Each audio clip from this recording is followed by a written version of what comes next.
Assalamualaikum warahmatullahi wabarakatuh. Jadi hari ini kita akan mempresentasikan kejahatan terhadap nyawa dan kejahatan terhadap tubuh untuk memenuhi UTS Hukum Pidana 2 dosen pengampu Pak Yaris. Jadi saya akan memperkenalkan diri. Saya Muhammad Fernando Fajri, NIM 2017-155 dan Jihan Nuraili, NIM 2019-231. ya, jadi kita akan mempresentasikan yang tadi itu.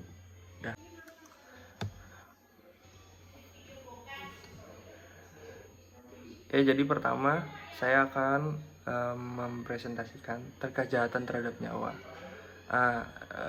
Dalam hal ini khusus kejahatan terhadap nyawa yaitu pembunuhan terhadap anak atau bayi.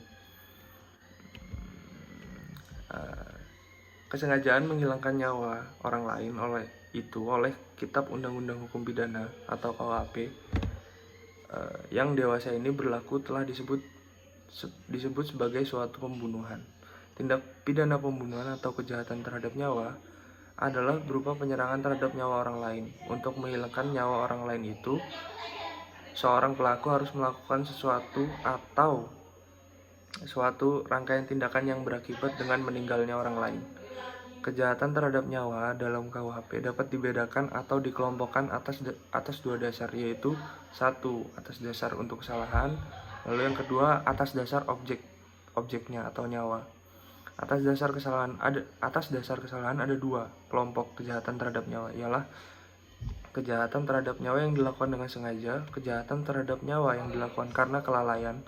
Sedangkan atas dasar objeknya, maka kejahatan terhadap nyawa dengan sengaja dibedakan dalam 3 macam, yaitu kejahatan terhadap nyawa orang pada umumnya, kejahatan terhadap nyawa bayi pada saat atau tidak lama setelah dilahirkan, kejahatan terhadap nyawa bayi yang masih ada dalam kandungan ibu atau janin,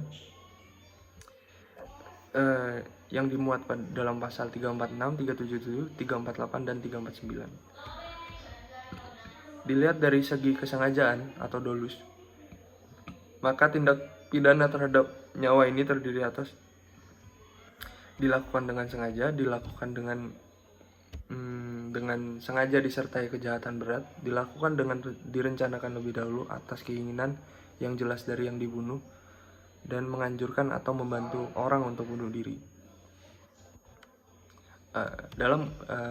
Sekarang masuk ke pembunuhan terhadap anaknya. Dalam KUHP Indonesia kita dapati mengenai dua ketentuan pembunuhan bayi, yakni pembunuhan bayi dengan sengaja dan pembunuhan bayi dengan niat yang direncanakan terlebih dahulu. Kinderschlag dirumuskan sebagai berikut.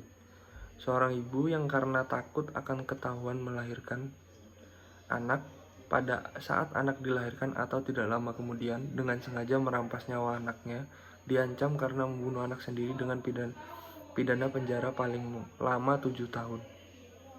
Yang berikut tadi adalah pasal 342 KUHP. Sedangkan Kindermut dirumuskan sebagai berikut. Seorang ibu yang untuk melaksanakan niat yang ditekan karena takut atau akan ketahuan bahwa akan melahirkan anak, pada saat anak dilahirkan atau tidak lama kemudian merampas nyawa anaknya, diancam karena melakukan pembunuhan anak sendiri dengan rencana dengan pidana penjara paling lama 9 tahun. Ketentuan mengenai pembunuhan bayi sebagaimana diatur dalam pasal 341 dan pasal 342 tersebut di atas merupakan lex spesialis dari ketentuan mengenai pembunuhan biasa yang diatur dalam pasal 338, yaitu barang siapa sengaja merampas nyawa orang lain diancam karena pembunuhan dengan pidana penjara paling lama 15 tahun. Pasal 340 KUHP yang berbunyi barang siapa sengaja dengan rencana lebih dahulu merampas nyawa orang lain diancam karena pembunuhan dengan rencana dengan pidana mati atau pidana penjara seumur hidup atau selama waktu tertentu paling lama 20 tahun. Di mana kedua pasal ini yang merupakan lex generalis dari pasal 341 dan 342. Karena sesungguhnya pembunuhan bayi merupakan juga pembunuhan biasa. Pada penulisan ini khusus mengangkat tindak pidana pembunuhan bayi dalam pasal 341 KUHP. Apabila 341 dirumuskan secara terinci, maka terdiri dari unsur-unsur, yaitu yang unsur objektifnya terdiri dari satu, penindaknya adalah seorang ibu. Yang kedua, perbuatannya menghilangkan nyawa atau merampas nyawa. Objeknya adalah nyawa bayi. Waktunya adalah pada saat bayi dilahirkan. Lalu dilahirkan, waktunya pada saat bayi dilahirkan atau tidak lama setelah bayi dilahirkan. Motifnya karena takut diketahui melahirkannya. Unsur subjektifnya yaitu dengan sengaja. Bagaimanakah sanksi hukum bagi ibu yang menjadi pelaku pembunuhan bayi pada pasal 341 ini? Maka perlulah kita mengetahui bagaimanakah kedudukan ibu ini sebagai pelaku tindak pidana. Menurut kami, dalam menjatuhkan pidana terhadap ibu sebagai pelaku pembunuh sangat dibutuhkan pada bukti-bukti yang mengarah pada ibu sebagai si pelaku dan bukan orang lain. Hal ini sangat ditunjang pada alat-alat bukti seperti yang terdapat pada pasal 184 KUHP. Alat-alat bukti yang sah ialah keterangan ahli, surat, petunjuk, dan keterangan terdakwa. Dalam hal ini, alat bukti yang paling akurat adalah visum untuk pemeriksaan dokter atau keterangan ahli. Sedangkan untuk menentukan pada saat mana si bayi dibunuh sangatlah ditentukan oleh keterangan terdakwa. Dalam pemeriksaan, biasanya bayi yang lahir hidup pada umumnya adalah bayi yang pada waktu dilahirkannya telah berusia 40 minggu dalam kandungan. Bayi yang dapat hidup adalah bayi yang dalam kandungan telah mencapai usia 28 minggu. Apabila bayi tersebut dilahirkan dalam keadaan prematur, maka secara medis dengan perawatan optimal ia dapat hidup. Lalu bentuk perwujudan aborsi dalam KUHP. Tindak pidana pengguguran dan pembunuhan sebagaimana yang diatur dalam KUHP terdiri dari empat macam tindak pidana, yaitu tindak pidana pengguguran atau pembunuhan kandungan yang dilakukan sendiri yang diatur dalam pasal 346 KUHP. Yang kedua, tindak pidana pengguguran atau pembunuhan kandungan yang dilakukan oleh orang lain dengan tanpa persetujuan wanita itu sendiri yang diatur dalam pasal 347 KUHP. Yang ketiga, tindak pidana pengguguran dan pembunuhan kandungan yang dilakukan oleh orang lain dengan persetujuan wanita yang mengandung, diatur dalam pasal 348 KUHP. Tindak pidana pengguguran dan pembunuhan kandungan yang dilakukan oleh orang lain yang punya kualitas tertentu, yaitu dokter, bidan atau juru obat, baik yang dilakukan atas persetujuan wanita itu dan atau tidak atas persetujuan wanita tersebut, yang diatur dalam pasal 349 KUHP. Bentuk-bentuk mengenai perwujudan delik aborsi atau pengguguran kandungan akan diuraikan di bawah ini. Yang pertama, pengguguran dan pembunuhan kandungan yang dilakukan sendiri. Jenis tindak pidana ini diatur di dalam ketentuan pasal 346 KUHP yang menyatakan seorang wanita yang sengaja menggugurkan atau mematikan kandungan atau menyuruh orang lain untuk itu diancam dengan pidana paling lama 4 tahun. Maka dapat disimpulkan bahwa unsur-unsur dalam tindak pidana pengguguran kandungan dalam pasal 346 KUHP terdiri dari unsur objektif dan unsur subjektif. Unsur objektif terdiri dari unsur menggugurkan atau mematikan atau menyuruh orang lain menggugurkan atau menyuruh orang lain mematikan kandungannya sendiri. Dan unsur subjektif terdiri dari menggugurkan kandungan, mematikan kandungan, menyuruh orang lain menggugurkan kandungan, dan menyuruh orang lain mematikan kandungan. Yang kedua adalah pengguguran atau pembunuhan kandungan yang dilakukan oleh orang lain tanpa persetujuan orang yang mengandung. Jenis tindak pidana pengguguran atau pembunuhan kandungan yang dilakukan oleh orang lain tanpa persetujuan orang yang mengandung diatur dalam ketentuan pasal 347 ayat 1 dan 2 KUHP yang menyatakan barang siapa dengan sengaja menggugurkan atau mematikan kandungan seorang wanita tanpa persetujuannya diancam dengan pidana penjara paling lama 12 tahun. Jika perbuatan itu mengakibatkan matinya wanita tersebut dikarenakan pidana penjara paling lama 15 tahun. Berdasarkan rumusan pasal pasal 347 KUHP, tersimpul bahwa perbuatan menggugurkan atau mematikan kandungan tersebut dilakukan oleh orang lain, bukan oleh wanita yang mengandung sendiri. Lalu yang ketiga, ada pengguguran atau pembunuhan kandungan atas persetujuan dari wanita yang mengandung. Hal ini diatur dalam pasal 348 KUHP, terjadi atas persetujuan dari wanita yang mengandung. Sementara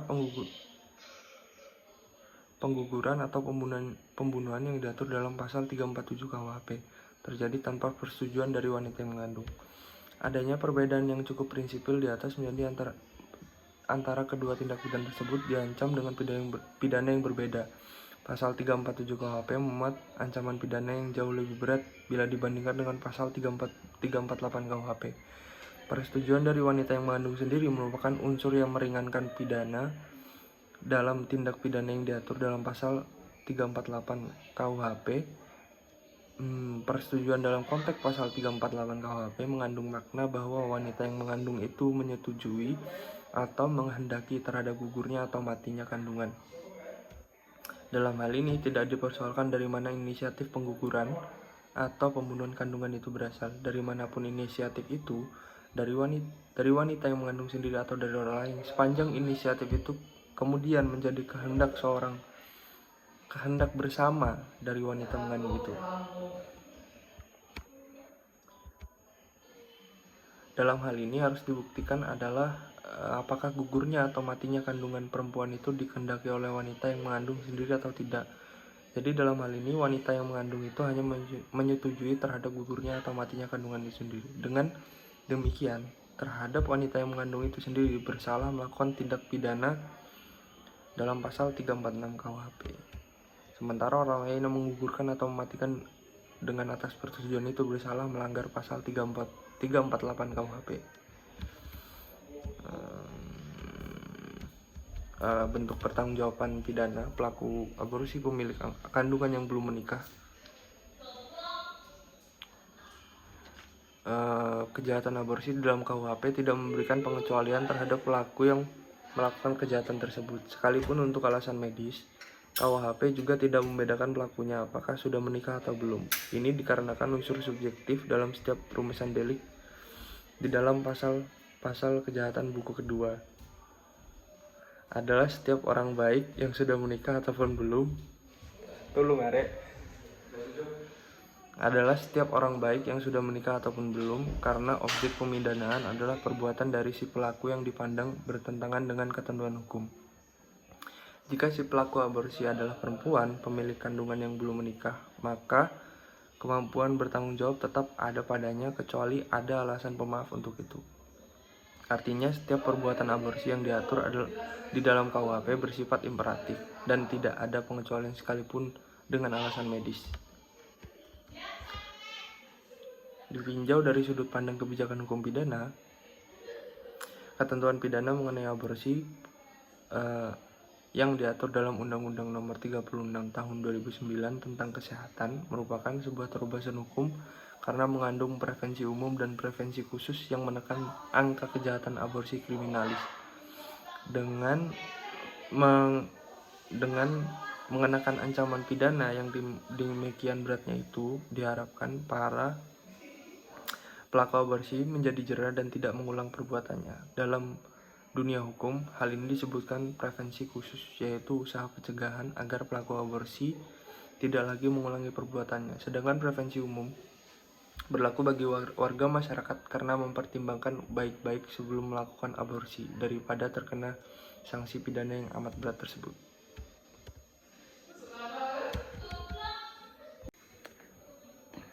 Dan selanjutnya saya akan menjelaskan tentang kejahatan terhadap tubuh. Yang pertama, tindak pidana penganiayaan. Dibentuknya kejahatan terhadap tubuh manusia ini ditunjukkan bagi perlindungan kepentingan hukum atas tubuh dari perbuatan-perbuatan berupa penyerangan atas tubuh atau bagian tubuh yang mengakibatkan rasa sakit atau luka. Bahkan karena luka yang sedemikian rupa pada tubuh dapat menimbulkan kematian. Tindak pidana penganiayaan atau mishandling itu diatur dalam bab 20 buku kedua KUHP yang dalam bentuknya yang pokok diatur dalam pasal 351 ayat 1 sampai dengan ayat 5 KUHP dan rumusannya berbunyi sebagai berikut. Penganiayaan dipidana dengan pidana penjara selama-lamanya 2 tahun dan 8 bulan atau dengan pidana denda setinggi-tingginya Rp3.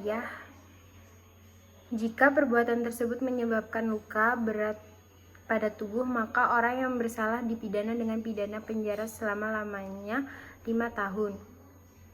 Jika perbuatan tersebut menyebabkan kematian, maka orang yang bersalah dipidana dengan penjara selama-lamanya 7 tahun.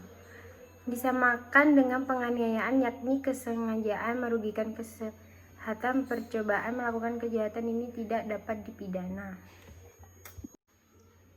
Dari rumusan pasal 351 KUHP di atas, orang dapat mengetahui bahwa undang-undang hanya berbicara mengenai penganiayaan tanpa menyebutkan unsur-unsurnya dari tindak pidana penganiayaan itu sendiri, kecuali hanya menjelaskan bahwa kesengajaan merugikan kesehatan adalah sama dengan penganiayaan. Penganiayaan adalah kesengajaan menimbulkan rasa sakit atau menimbulkan luka pada tubuh orang lain. Dengan demikian, untuk menyebutkan seseorang itu telah melakukan penganiayaan terhadap orang lain.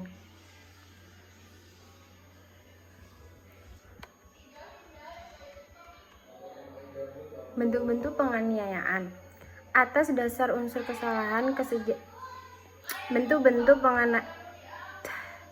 Bentuk-bentuk penganiayaan atas dasar unsur kesalahan kejahatan terhadap tubuh ada 2 macam, ialah bentuk-bentuk penganiayaan atas dasar unsur kesalahannya kejahatan terhadap tubuh ada 2 macam, ialah yang pertama, kejahatan terhadap tubuh yang dilakukan dengan sengaja. Kejahatan yang dimaksud ini diberi kualifikasi sebagai penganiayaan mishandling, dimuat dalam buku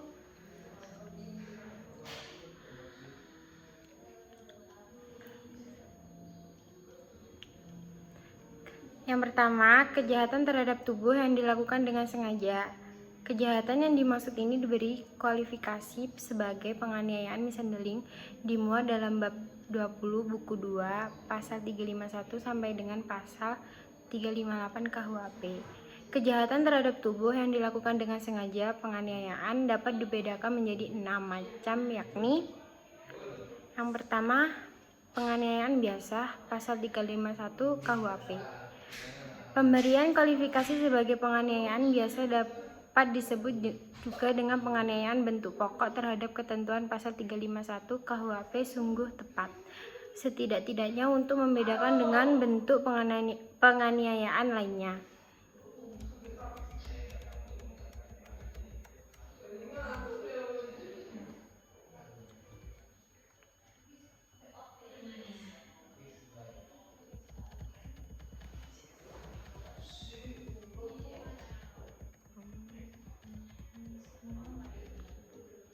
Menurut doktrin, penganiayaan mempunyai unsur-unsur sebagai berikut.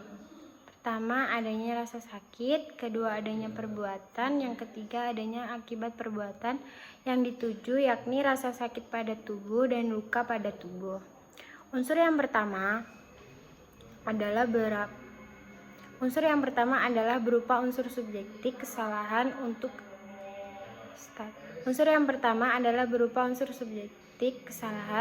unsur kedua dan ketiga berupa unsur objektif. Penganiayaan ringan pasal 352 KUHP, kejahatan yang diberi kualifikasi sebagai penganiayaan ringan oleh undang-undang ialah penganiayaan yang dimuat dalam pasal 352 KUHP yang rumusannya sebagai berikut. Yang pertama berbunyi, kecuali yang tersebut dalam pasal 353 dan 356, maka penganiayaan yang tidak menimbulkan penyakit atau halangan untuk menjalankan pekerjaan jabatan atau pencaharian dipidana sebagai penganiayaan ringan dengan pidana penjara paling lama 3 bulan atau pidana denda paling banyak 4.500. Yang kedua berbunyi, pidana dapat ditambah sepertiga bagi orang yang melakukan kejahatan itu terhadap orang yang bekerja padanya atau menjadi bawahannya. Penganiayaan bentuk ringan tidak terdapat dalam WVS Belanda. Dengan dibentuknya penganiayaan ringan ke dalam KUHP kita adalah sebagai perkecualian dari asas konkordantai. Penganiayaan berencana pasal 35 KUHP, pasal 353 KUHP mengenai penganiayaan berencana merumuskan sebagai berikut.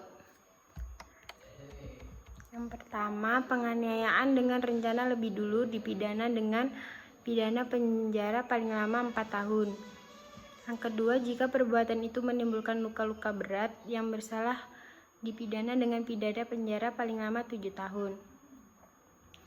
Yang ketiga, jika perbuatan itu mengakibatkan kematian, yang bersalah dipidana dengan pidana penjara paling lama 9 tahun.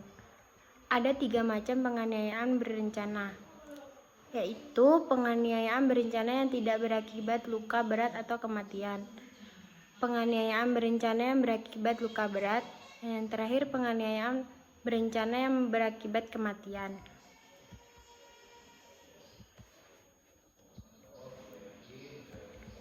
Penganiayaan berat pasal 354 KUHP.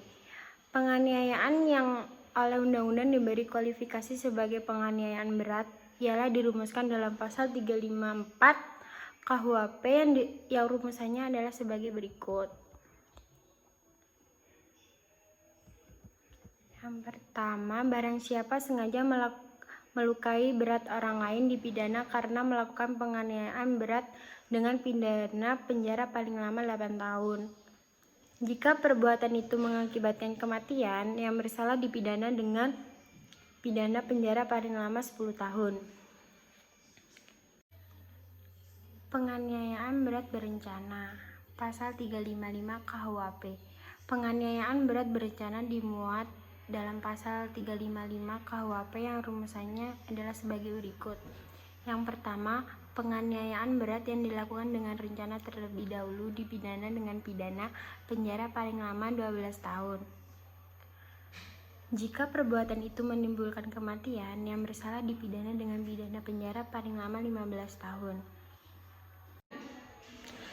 Dipandang dari sudut untuk terjadinya penganiayaan berat berencana ini, maka kejahatan ini adalah berupa bentuk gabungan antara penganiayaan berat pasal 354 ayat 1 KUHP dengan penganiayaan berencana pasal 353 ayat 1 KUHP. Dengan kata lain, suatu penganiayaan berat yang terjadi dalam penganiayaan berencana, kedua bentuk penganiayaan ini harus terjadi secara bersama, maka harus terpenuhi baik unsur penganiayaan berat maupun unsur penganiayaan berencana. Artinya, suatu penganiayaan berat berencana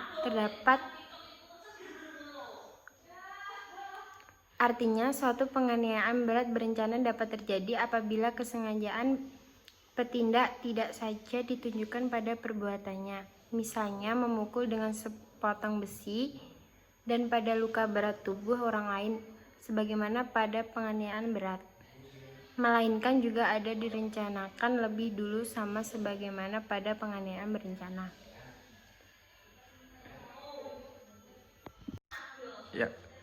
Ya baiklah, sekian presentasi dari kami. Kurang dan lebihnya mohon maaf. Wassalamualaikum warahmatullahi wabarakatuh.